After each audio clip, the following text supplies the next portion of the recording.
बिस्मिल्लाहिर्रहमानिर्रहीम अस्सलाम वालेकुम। आज एक्सेल के अंदर आपको बताऊंगा कि आपने यूनिट्स के साथ क्वांटिटी किस तरह से लिखनी है। सॉरी ये थोड़ा सा उल्टा हो गया।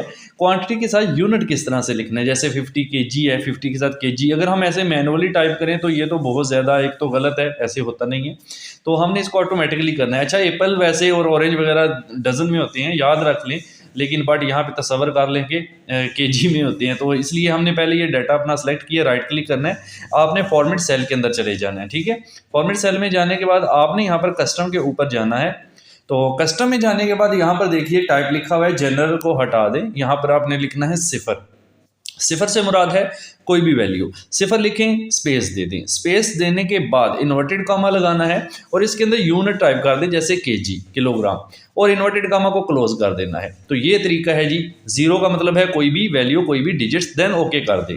उसके बाद आप देखेंगे कि हम जो भी वैल्यू यहाँ पर लिखेंगे, केजी ऑटोमेटिकली उसके साथ लिखा आ जाएगा। मैंने जैसे 12 लिख के इंटर किया, केजी आ गया। 22 लिख के इंटर किया। इसी तरह आप जो भी चीज़ लिख के इंटर करते जाएंगे वो यूनिट साथ आता जाएगा। तो वीडियो अच्छी लगती है तो लाइक और शेयर कर दें, चैनल पर नए हैं तो सब्सक्राइब कर दें। Thank you so much.